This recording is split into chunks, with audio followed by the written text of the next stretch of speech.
दृष्टि आईएएस के in focus programme में एक बार फिर आपका स्वागत है। मेरा नाम है मनीष। हाल ही में संयुक्त राष्ट्र की विशिष्ट एजेंसी विश्व मौसम विज्ञान संगठन ने अपने ग्रीन हाउस गैसेस बुलेटिन में कहा है कि 3 प्रमुख ग्रीन हाउस गैसेस का वर्ष 2022 में वायुमंडल में सांद्रता स्तर अपने रिकॉर्ड लेवल पर पहुंच गया है, जिसके वैश्विक तापमान पर गंभीर प्रभाव होंगे। यही इन फोकस में हमारा टॉपिक होगा और हमारे टॉपिक का नाम होगा ग्रीन हाउस गैसें रिकॉर्ड स्तर पर संयुक्त राष्ट्र के ही एक विशिष्ट एजेंसी विश्व मौसम विज्ञान संगठन ने अपने बुलेटिन में यह बात कही है। सबसे पहले देखते हैं कि इस पूरे टॉपिक के अंतर्गत हम किन पक्षों पर चर्चा करेंगे। सबसे पहले हम उस खबर को जानने का प्रयास करेंगे जिससे ये पूरा टॉपिक चर्चा में आ जाता है। फिर सामान्य तौर से हम ग्लोबल वार्मिंग को समझने का प्रयास करेंगे और ग्लोबल वार्मिंग में प्रमुख योगदान देने वाली ग्रीन हाउस गैसेस को जानेंगे।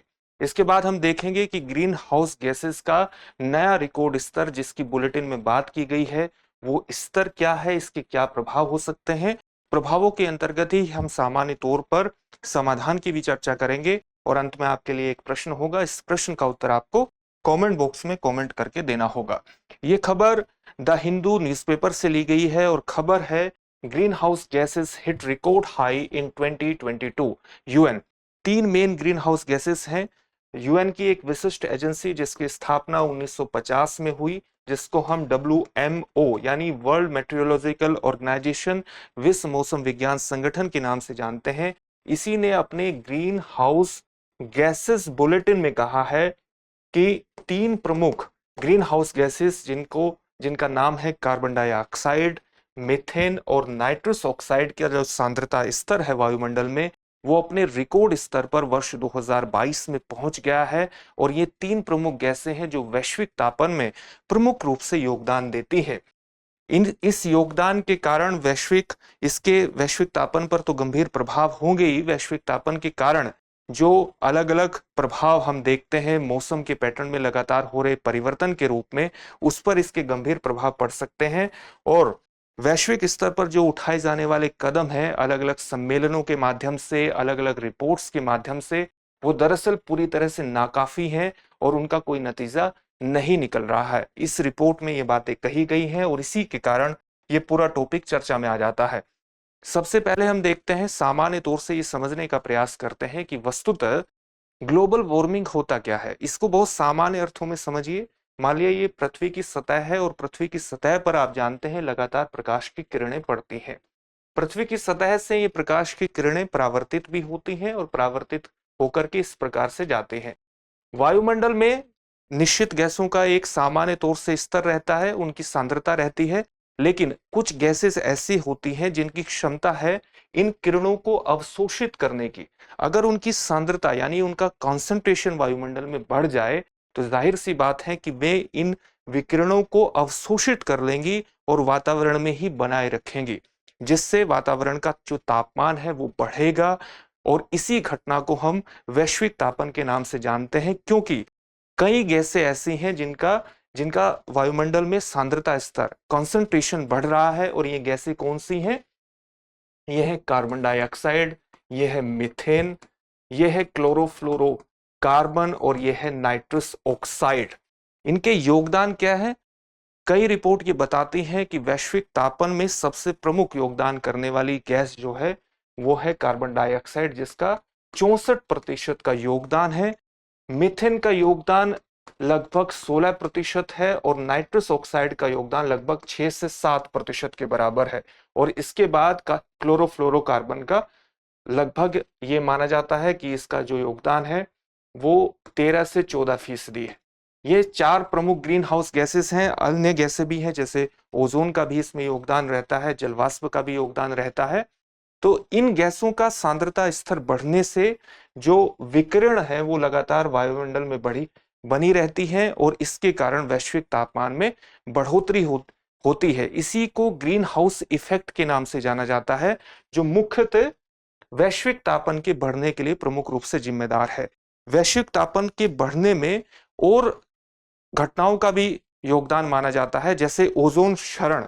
एक प्रमुख योगदान ओजोन क्षरण का भी माना जाता है, जो कि समताप मंडल में उपस्थित जो ओजोन लेयर है, अगर उसमें छिद्र होता है तो वायुमंडल में अंतर प्रवाह बढ़ता है पराबैंगनी विकिरणों का, जिसका भी योगदान वैश्विक तापन में माना जाता है, लेकिन प्रमुख रूप से ये जिम्मेदार रहती है वैश्विक तापन में। ये क्यों और ये इनका उत्सर्जन किस प्रकार से होता है? जैसे कई प्रकार की मानवीय गतिविधियां हैं, बिजली, हीट, जैसे कि गर्मी यानी इलेक्ट्रिसिटी एंड हीट, कृषि, परिवहन, वानिकी, जीवाश्म ईंधनों का जलाना, जीवाश्म ईंधनों का जलाना, आधुनिक जीवन शैली, रेफ्रिजरेटर, इस तरह की, और वायुमंडल में उपस्थित कालिक पदार्थ जो वायुमंडल में किसी भी प्रकार से इन गैसों के अवशोषण को, इन विकिरणों के अवशोषण को की स्थिति को बनाए रखते हैं, वो वैश्विक तापन में योगदान देते हैं। ये ग्लोबल वार्मिंग की सामान्य स्थिति है। अब ये रिपोर्ट क्या कहती है? ये रिपोर्ट कहती है कि वर्ष 2022 में जो कार्बन डाइऑक्साइड है, जो प्रमुख रूप से वैश्विक तापन में योगदान देती है, 64% का योगदान देती है, इसका जो स्तर है वो पूर्व औद्योगिक स्तर, पूर्व औद्योगिक स्तर का मतलब 1750 के स्तर से पूर्व। जैसा कि आप जानते हैं 18वीं शताब्दी के उत्तरार्ध में इंग्लैंड से औद्योगिक क्रांति की शुरुआत हुई, तो उसके स्तर से पूर्व के स्तर से लगभग 150% पर पहुंच चुका है, और वर्तमान में जो इसका कंसंट्रेशन है वो 418 ppm यानी पार्ट्स पर मिलियन। ये एक इकाई है जो किसी घोल में किसी अत्यधिक सूक्ष्म पदार्थ की सांद्रता को मापने का कार्य करती है। तो ये ppm 418 पार्ट्स पर मिलियन कार्बन डाइऑक्साइड की सांद्रता वर्ष 2022 में बढ़ चुकी है, जो कि पूर्व औद्योगिक स्तर के मुकाबले 150% है। उसी प्रकार से मीथेन की जो सांद्रता है वो 1923 ppb यानी पार्ट्स पर बिलियन बढ़ चुकी है, जो कि पूर्व औद्योगिक स्तर के 264% के बराबर है।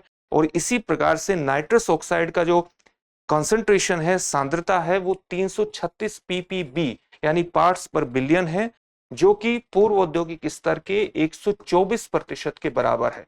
जाहिर सी बात है कि 3 प्रमुख ग्रीन हाउस गैसेस हैं, और उनकी सांद्रता अगर इतनी ज्यादा वायुमंडल में बढ़ेगी तो उनकी पृथ्वी से परावर्तित होने वाली विकिरणों की अवशोषण क्षमता भी ज्यादा होगी, और वैश्विक तापमान पर इसके गंभीर प्रभाव होंगे। कार्बन डाइऑक्साइड एक ऐसी गैस है जो वायुमंडल में बहुत लंबे समय तक बनी रहती है, और अगर इसका स्तर इसी प्रकार से बढ़ता रहा, रिपोर्ट में ये भी बात कही गई है, तो इसके इरिवर्सिबल इंपैक्ट होंगे, यानी ये टिपिंग पॉइंट को छू लेगी। टिपिंग पॉइंट मतलब ऐसे पॉइंट को छू लेगी जो छोटी घटनाओं के ऐसे प्रभाव को प्रदर्शित करता है जहां से उसके प्रभावों को परिवर्तित करना मुश्किल हो जाता है, उसको कहते हैं टिपिंग पॉइंट।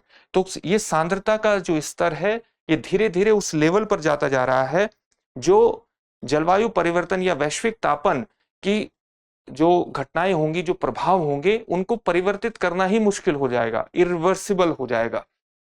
इसी प्रकार से जो मीथेन है, मीथेन वायुमंडल में लगभग 10 साल तक ही बनी रहती है, लेकिन वैश्विक तापन पर इसका जो प्रभाव है वो बहुत शक्तिशाली होता है, शक्तिशाली प्रभाव होता है। और नाइट्रस ऑक्साइड का भी जो स्तर है ये पूर्व के सभी स्तरों को, पूर्व के सभी रिकॉर्ड को तोड़ चुका है।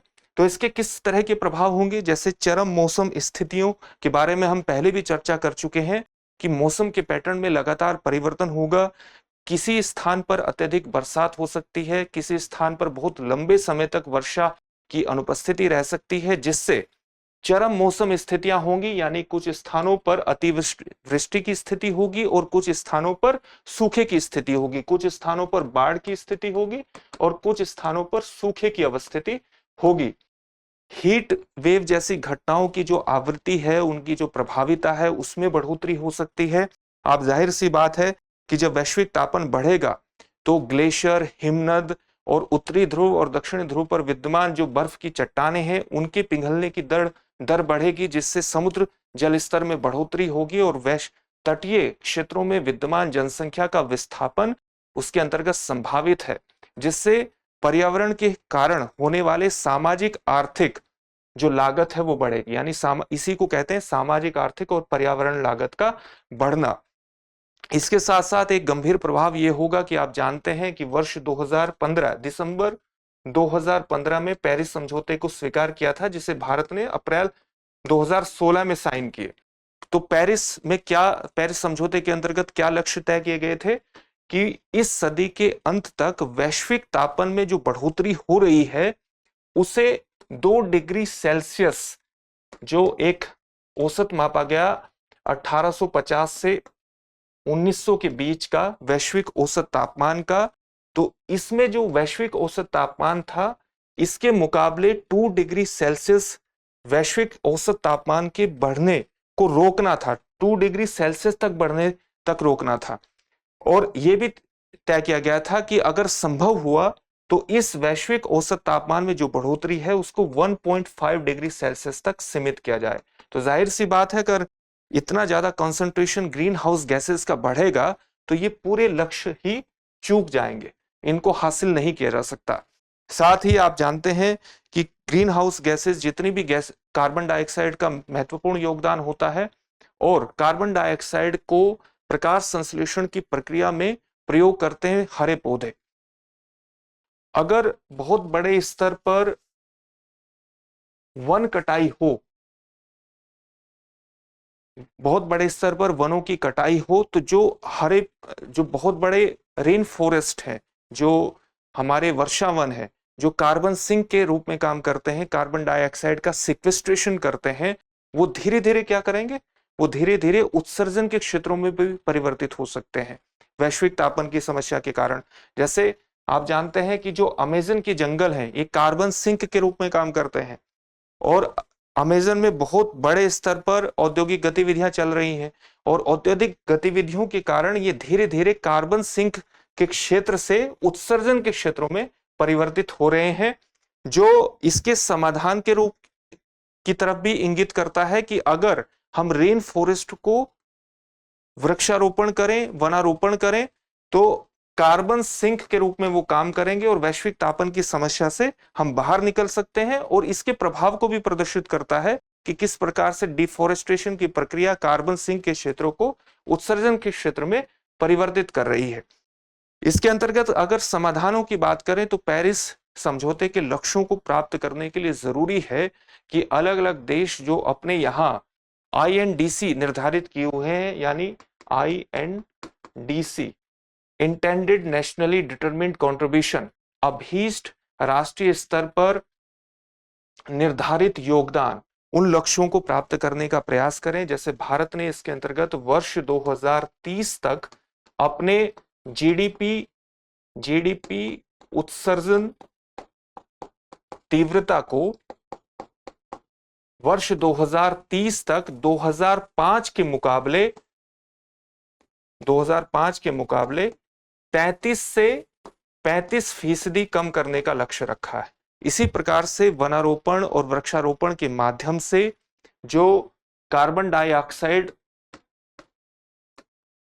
2.5 बिलियन से 3 बिलियन टन के बराबर कार्बन सिक्वेस्ट्रेशन की प्रक्रिया को वनारोपण और वृक्षारोपण के माध्यम से कार्बन डाइऑक्साइड के समतुल्य कार्बन सृजित करना, जो भारत का एक INDC के अंतर्गत महत्वपूर्ण लक्ष्य है।